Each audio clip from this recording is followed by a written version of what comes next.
Então o Piper, no começo do livro, ele começa explicando a situação que estamos vivendo, né? Que o vírus afeta principalmente os pulmões, que a primeira morte relatada foi na China em 11 de janeiro de 2020. E é importante, né, ele ambientar, apesar de a gente já estar bem inteirado desse assunto, né? Porque estamos vivendo, né? Mas esse livro ele pode acabar ficando para a posteridade, né? E talvez as pessoas aí no futuro não conheçam tão bem essa realidade que estamos vivendo, tá? Então por isso que ele explica, né? Então ele explica a questão também do isolamento, né? Que foi para evitar a propagação do vírus. Ele fala também das consequências econômicas, enfim. Né? E ele fala também que isso não é novo, que também não é um discurso aí novo pra gente, né? A gente já ouviu falar, muitas pessoas falando que essa situação que estamos vivendo não é uma situação nova, né? Que existiram outras enfermidades como essa aí, se propagando por todo mundo aí no passado, né? E talvez o exemplo mais citado aí, que ele também cita, né? O da gripe espanhola, de 1918, né? Onde aproximadamente 50 milhões de pessoas morreram, né? E ele fala, e aí é uma reflexão importante pra gente, né? Talvez você não tenha enxergado isso, né? Mas ele fala como esse tipo de situação, como isso que estamos vivendo, revela a fragilidade do mundo. E isso é mais um argumento, né? Que deveria te fazer se agarrar em Deus, né? Muitas vezes, né, na correria dos nossos dias, né, em meio aos sonhos e a correria, né, que a sociedade nos impõe, a vida ela nos parece sólida e consistente. Mas momentos como esse revelam que a vida, na verdade, ela é frágil e temporária. Por isso que devemos nos apegar às coisas de Deus, que são eternas e sólidas. Tá bom? Esse livro ele é dividido em partes, né? Na primeira parte ele intitula de O Deus que reina sobre o coronavírus, né? Apesar da situação estar calamitosa, né, nós sabemos que o nosso Deus ele está no controle de todas as coisas, ele não perdeu o controle das coisas, tá? Nós precisamos lembrar disso em tempos como esse, né? E o título do primeiro capítulo do livro é Venha para a Rocha. E por que esse título? Porque ele está querendo dizer, né, o que ele está querendo enfatizar é que o mundo ele pode trabalhar com probabilidades, né? E a gente vai explicar isso melhor durante a nossa reflexão. O mundo trabalha com probabilidades, mas Deus ele trabalha com certezas, tá bom? Em Deus temos certezas e não probabilidade. Então, nesse primeiro capítulo, ele começa aí relatando uma experiência que ele teve em 2005, né, quando ele foi diagnosticado com câncer de próstata.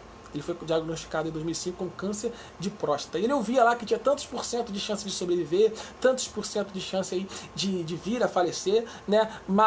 E que são coisas que parecidas com as coisas que a gente escuta, né? A gente fala assim, tantos por cento das pessoas do grupo de risco que são infectados vêm a óbito, tantos por cento sobrevive, tantos por cento das pessoas que não estão do grupo de risco, que pegam a Covid, vêm a óbito, tantos por cento sobrevive. É o que a gente escuta, né? Ou seja, mais uma vez, o mundo ele trabalha com probabilidades, mas Deus não. Deus trabalha com certezas, tá? Mas o autor destaca aqui, é importante a gente também fazer esse realce, né? Que quando ele fala que Deus trabalha com certeza, ele não está falando necessariamente que Deus vai dar certeza de cura, tá?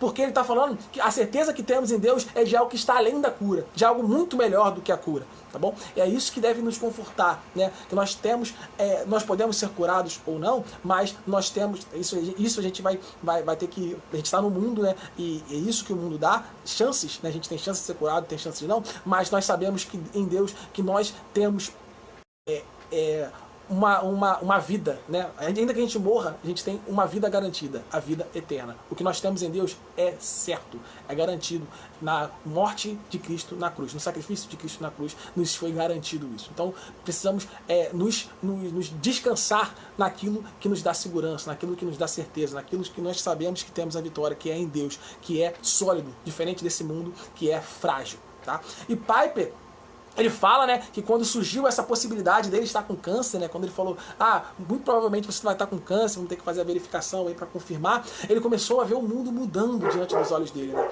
E de fato, quando a gente está diante da morte, quando a gente vive momentos como esse, né, muitas coisas nos vêm à mente, né?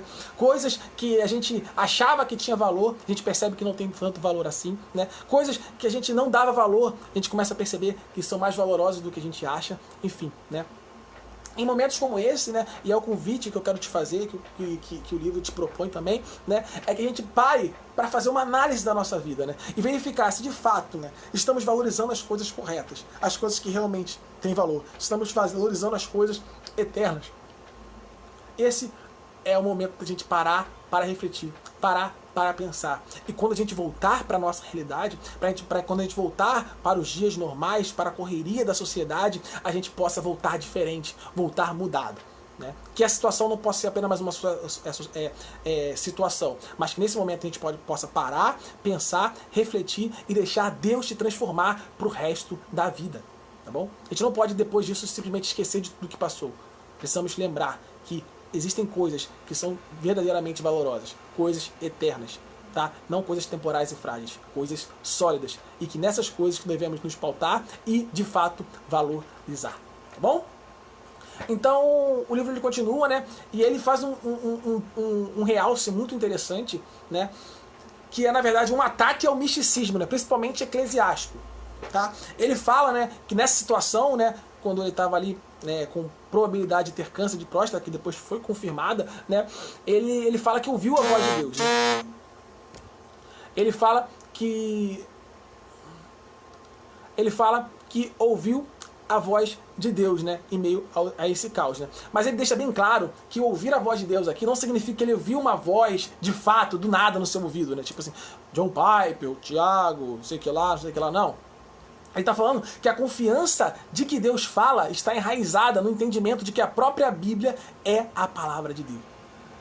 Isso é importante, né? Os teólogos ortodoxos eles até costumam brincar, né? Dizendo assim, você quer ouvir a voz de Deus? Leia a Bíblia. Você quer ouvir a voz de Deus em voz alta? Leia a Bíblia em voz alta, né? A gente vive uma cultura eclesiástica, principalmente, né? A cultura das igrejas, né? Onde as pessoas leem muito pouco a Bíblia. E quando leem, geralmente não estudam ela, né? E quando estudam, muitas vezes não conhecem as ferramentas hermenêuticas para se fazer a interpretação correta dela, né? E que vive falando que Deus falou isso, a sociedade vive falando que Deus falou aquilo, enfim, né? A gente tem que tomar muito cuidado com esse tipo de afirmação, principalmente vindo dessa galera. Por quê? Porque muitas vezes elas falam isso, né, se baseando, né, numa voz na cabeça ou num sonho. Falam assim, eu sonhei e Deus falou isso. Né? Eu ouvi uma voz que era para fazer isso. Né? Não estou dizendo que Deus não possa fazer isso, né? Mas eu já vi muitas pessoas pautadas em um sonho, né, uma interpretação que ela teve de um sonho, né, ou de uma voz na consciência dela, né, que pode muito bem não ser Deus, né? Nesses casos não eram Deus, por quê? Porque essas coisas que eles disseram que Deus mandou elas fazerem, ela era contrária à palavra de Deus, eram antibíblicas, né? E não pode ser Deus então, por quê? Porque se essa voz na cabeça dela, ou esse sonho, diz coisa que a Bíblia diz ao contrário, né? Não pode ser Deus porque Deus não se contradiz. E a Bíblia é a própria palavra de Deus, né? Então, devemos nos apegar às escrituras sagradas, né? A gente costuma dizer que a Bíblia é nosso único manual de regra, fé e prática, né? Na Reforma Protestante, né, a gente relembrou, né, o solo da Escritura, que somente a Escritura é a nossa autoridade máxima, né, de regra, fé, prática e conduta, tá? Então, é a ela que devemos recorrer, né? É nela que vamos escutar a voz de Deus, né? O autor diz, Deus falou de uma vez por todas e ainda fala em sua palavra. A Bíblia, corretamente entendida, ela é a voz de Deus. Quer escutar a voz de Deus em meio ao caos? Leia a Bíblia. Quer escutar a voz de Deus em meio à pandemia? Leia a Bíblia, porque a própria Bíblia é a voz de Deus, né? Então, se você quer ouvir a voz de Deus, leia a Bíblia, estude ela, mas muito, muito, muito, muito, tanto que seus pensamentos passem a ser bíblicos. Passem a ser bíblicos. Assim, você vai escutar a voz de Deus. Semana passada eu falei, né, sobre a verdade e como o povo de Deus é o povo da verdade e, consequentemente, é o povo que também deve zelar pela verdade. Né? E uma aplicação disso que eu dei, né, é que em tempos de fake news nós devemos o quê? Checar as fontes para garantir, né, buscar garantir o máximo possível, pelo menos, né, a confiabilidade daquela informação. Da mesma forma, Deus nos deu uma fonte confiável, né, para que a gente possa checar se a mensagem transmitida veio de fato dele. Então, se você escutar alguém falando, Deus falou isso, cheque a fonte, que é a própria palavra de Deus, e verifique se essa mensagem que te passaram de fato corresponde à palavra da vida, a palavra da cruz, a palavra da verdade, a própria Bíblia, tá bom? Então, John Piper, no desespero, ele ouviu a voz de Deus. Por que ele ouviu a voz de Deus? Porque ele lembrou de um texto bíblico. 1 Tessalonicenses, capítulo 5, verso 9 ao verso 10, que diz assim, ó, porque Deus não nos destinou para a ira, mas para alcançar a salvação mediante nosso Senhor Jesus Cristo, que morreu por nós para que quer vigiemos, quer durmamos, vivamos em união com Ele. Ou seja, eu ouvi Deus dizendo, fique calmo, Piper, porque viva ou morra, você estará comigo. E é isso que esse texto está dizendo, viva ou morra, você estará com Ele. E essa é a nossa certeza. É nisso que nós descansamos. Essa é a nossa certeza. A certeza que sempre estaremos com Deus. Sim, sim, você pode pensar, Tiago, eu sou um pecador. Sim, você é um pecador. Mas Jesus se entregou para redimir o seu povo. Ah, Tiago, mas eu não sou cristão. Você pode se tornar um. Você pode fazer parte desse povo. Você pode apostar sua ficha na cura da enfermidade que estamos enfrentando, mas ainda que a cura venha, ela só nos dará um pouco mais de tempo nessa vida, porque no final das contas o fim ele é inevitável. Então eu quero te convidar a não apostar suas fichas nas chances do mundo, mas sim na certeza de Deus, na certeza da vida eterna. Deus te faz um convite para você fazer parte do seu povo. Aquele povo que Deus entregou o seu Filho para redimir através da cruz do Calvário, através do sacrifício dele na cruz. Faça parte. Deixe Deus te transformar. Passe a seguir os passos de Cristo. E você não vai mais ficar à mercê dessa fragilidade do mundo. Mas você vai viver uma vida sólida em Cristo Jesus. Você vai pisar num chão sólido, a rocha que é o próprio Deus. O autor também vai continuar dizendo, né? Porque você poderia falar assim, ó. Ah, Tiago, você está falando da esperança no porvir, mas e o agora? Então ele vai começar falando sobre o agora, tá? O autor, ele fala que o objeto da esperança, ele é o futuro, né? O que nos dá esperança é o futuro. Mas a experiência da esperança, ou seja, o objeto da esperança é o futuro.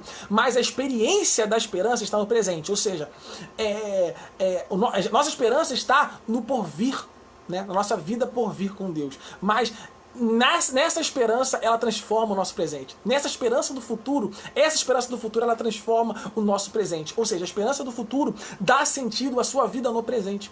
A esperança no futuro, ela traz a alegria de viver no presente. Ela nos move hoje, mesmo presos em casa. A esperança no futuro nos traz paz. A esperança no futuro nos traz alegria hoje.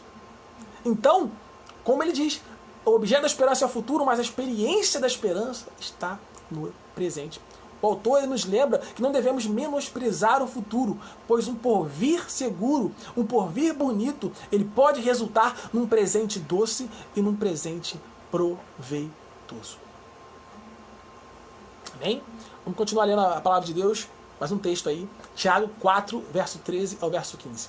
Diz assim: escutem agora, vocês que dizem, hoje ou amanhã iremos para a cidade tal, e lá passaremos um ano e faremos negócios e teremos lucros. Vocês não sabem o que acontecerá amanhã. O que é a vida de vocês? Vocês não passam de neblina que aparece por um instante e logo se dissipa. Em vez disso, deveriam dizer, se Deus quiser, não só viveremos, como também faremos isto ou aquilo.